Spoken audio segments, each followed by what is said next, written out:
saya Bintang Ramadhani, kelas 10 akan menjelaskan tentang Syu'abul Iman. Syu'abul Iman itu terbagi menjadi 3 macam. Yaitu yang pertama, ada 77 cabang. Cabang yang ke-40 yaitu amalun bil arkan. Di sini ada 40. Nah, saya di sini akan mengambil contoh 5 saja. Nah, yaitu yang pertama, menyempurnakan dan menunaikan nazar. Nah, kita sebagai orang iman Islam, kita harus menunaikan nazar. Kita akan berjanji. Menunaikan itu artinya kita akan melaksanakan. Nah, nazar itu berjanji.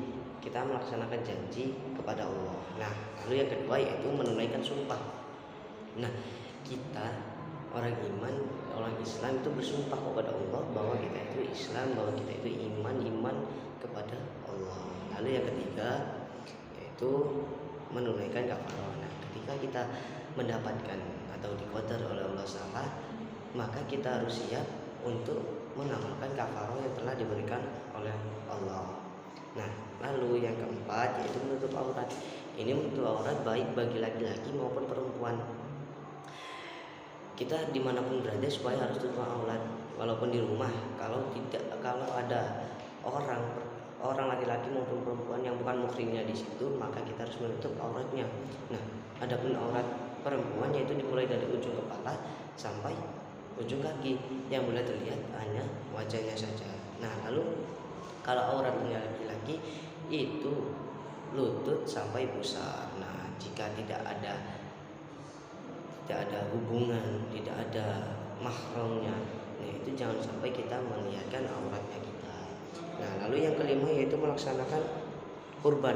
Nah, kita orang iman, orang Islam. Nah, di situ oleh Allah dianjurkan, diwajibkan untuk berkorban atau disunahkan. Nah, disunahkan kurban bagi yang mampu dan diwajibkan kurban bagi setiap orang Islam, yaitu saat Idul Adha yang boleh dikorbankan domba, unta, dan sapi. Jangan sampai di situ kita mengorbankan yang lain. Jika ada itu ya itu bertiga, pilih salah satunya saja. Nah, lalu lanjut lagi cabang yang kedua yaitu ada 7 cabang, biasa disebut dengan iqrarul bil lisan. Nah, untuk yang pertama yaitu membaca kalimat thayyibah. Nah, kalimat thayyibah ini yaitu mengucapkan kalimat-kalimat yang baik. Jangan sampai kita mengucapkan kalimat-kalimat yang kotor, seperti kita bergurau dengan teman kita, lalu kita itu mengucapkan kata-kata yang kotor atau menyinggung pada teman kita. Nah, itu jangan sampai. Lalu yang kedua itu belajar dan menuntut ilmu. Kita orang iman, orang Islam, supaya menuntut ilmu karena menuntut ilmu itu wajib bagi setiap orang Islam. Talabul ilmi fardhatun ala kulli muslim. Mencari ilmu itu wajib bagi setiap umat Islam. Jadi ketika kita sudah tahu ilmunya, kita sudah tahu hukum-hukumnya, jadi di situ kita laksanakan. Jangan sampai di situ kita sudah tahu ilmunya, sudah mengerti hukumnya, jangan sampai kita tetap melanggarnya, tetap melaksanakannya, kecuali itu ilmu perintah.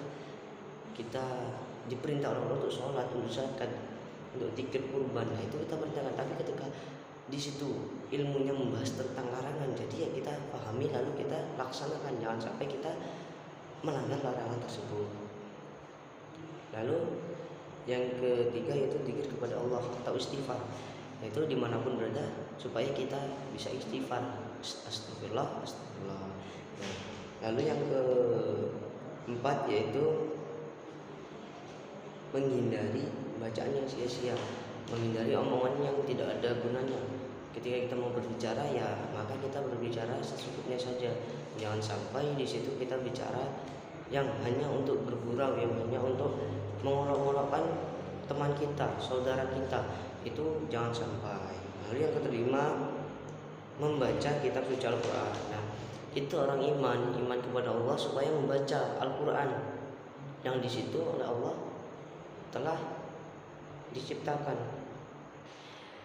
Dimanapun ketika kita itu longgar, marilah kita sempat-sempatkan untuk membaca Al-Quran. Walau di situ kita membaca beberapa ayat, karena satu kalimat atau satu huruf itu diberikan pahala 10. Nah, maka dari itu marilah kita membaca Al-Qur'an. Nah, lalu yang ketiganya yaitu matifatun bil qalbi. Yang pertama yaitu iman kepada Allah.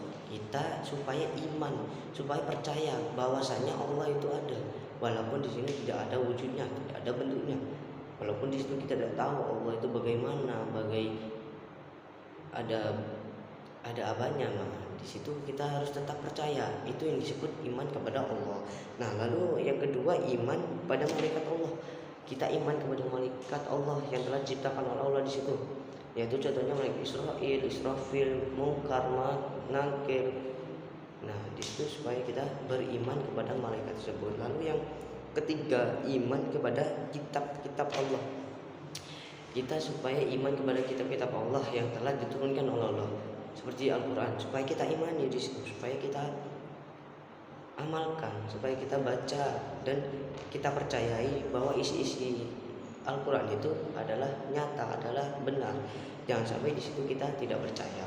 Lalu yang keempat yaitu iman pada Rasulullah. Nah, yang keempat ini iman kepada Rasulullah, utusan Allah, yaitu Nabi Muhammad SAW.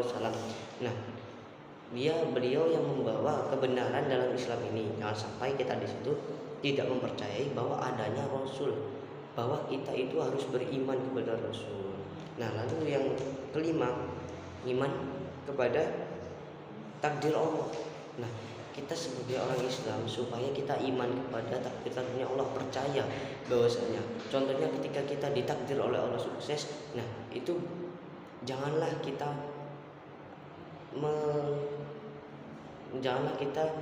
bilang, oh ini berkat saya, ini berkat ini. Nah, itu hanyalah takdir Allah. Tapi di balik takdir itu marilah kita ada usaha, ada doa, dan jangan sampai kita menyerah di situ ketika kita beberapa kali ada kegagalan. Nah, sekian dari saya. Apabila ada tutur kata yang salah, saya mohon maaf. Assalamualaikum warahmatullahi wabarakatuh.